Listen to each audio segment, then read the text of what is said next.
Well, hello, friends. Mark Holmes here with my buddy Cowboy Joe Boo. And as always, thank you guys for watching, commenting, and subscribing to the Joe Boo Sports Report. Without you guys, this literally does not work. And here we are, 32 days, 19 hours, 44 minutes, and 4 seconds away from kickoff against the Carolina Panthers.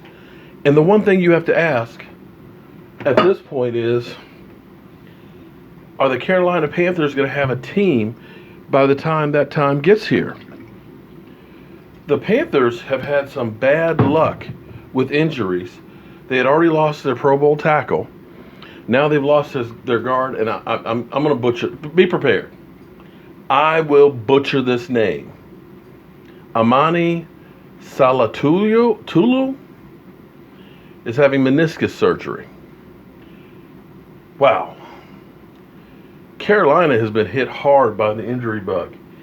Sometimes in football, you play people at the right time. Hence, everybody who played the Green Bay Packers after Aaron Rodgers got hurt. And I'm not wishing injuries on anybody because, you hate to see somebody get hurt and lose their season. You don't want that to befall on your own players, and you don't really wish it on somebody. When you beat somebody, you want to beat them at full strength. Let's get open for business here. We've had a few little nicks and things on our team, nothing major. You're going to have some in camp, of course. Woozy has got a groin knee issue. We saw Taco actually kind of get a little tweaked in the scrimmage on Sunday and things like that. But we haven't had, fortunately, and I hope I'm not jinxing it, nothing major. Let's hope that stays that way throughout camp. Now, there's a lot of you out here who really and truly love this channel, and I appreciate it. There's a lot of you guys that I'm not really sure why you're here because everything I say, you just got the exact opposite opinion on. I don't know if you're just here for sport or whatever.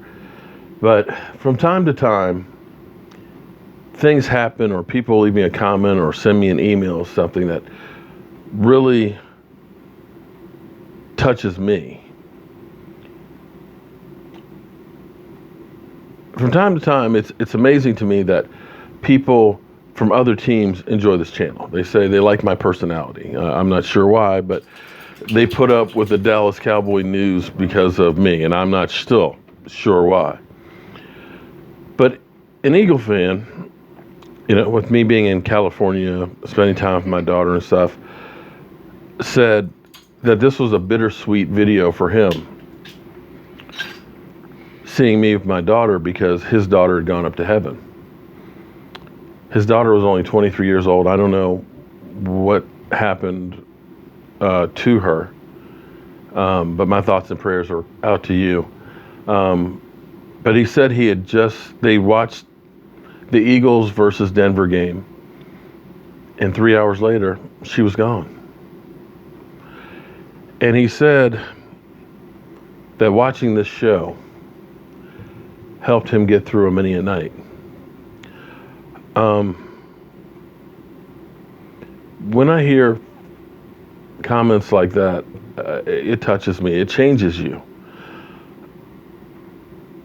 It makes you stronger. So all these people that say that you just talk just to talk, well, maybe it's not your cup of tea. I get that. But I'm appreciative for the people who it does touch. Yeah, it does. Hats off to you, my man. I'm sorry, no parent should ever have to bury their own child. And best believe she's looking down on you. Okay, so somebody had commented because we were talking about Jaylon Smith, who now is 100%. They commented and said the Cowboys screwed up because they're not going to be able to sign him because they're paying so much money for the offensive line. You got to pay Dak. You got to pay Zeke. There won't be money to pay him. And it amazes me because some of you guys don't really have a clue on how some of this stuff works. Because here's the thing.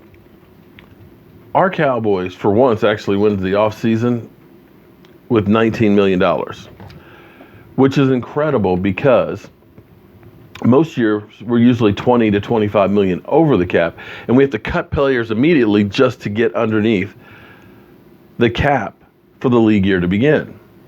But the fact that we started out with 19 million, that we franchise tagged DeMarcus Lawrence, that we tendered David Irving, that we signed free agents like Hearns, Thompson, Fleming, as well as others, got a long-term deal done for Zach Martin, we still have $14 million left, 14.8.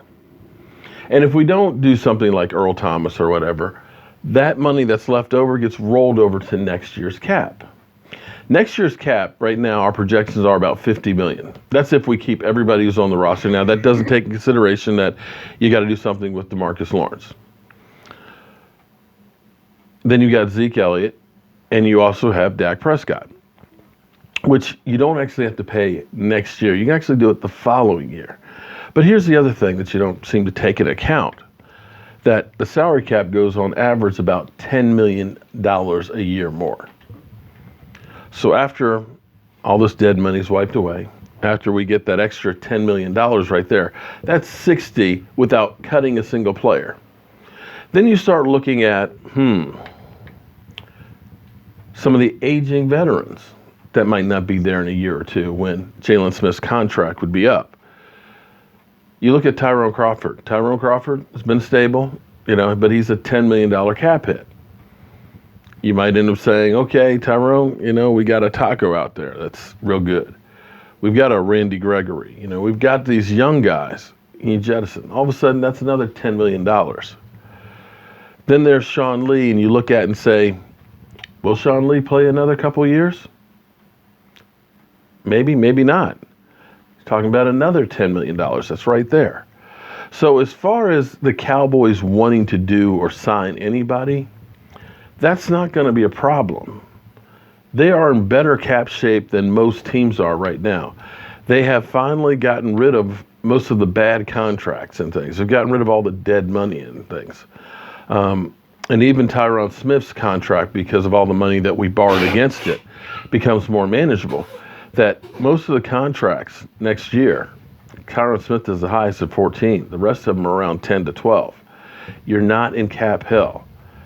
So if Jaylon Smith ends up being the great player that he looks like he could be with two legs, if you want to sign him, you'll be able to sign him, as well as Dak and Zeke and DeMarcus Lawrence.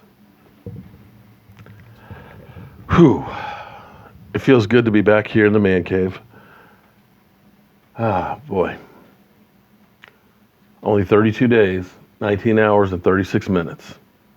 I'm Mark Holmes with my buddy Cowboy Joe Boo. And I'm tired.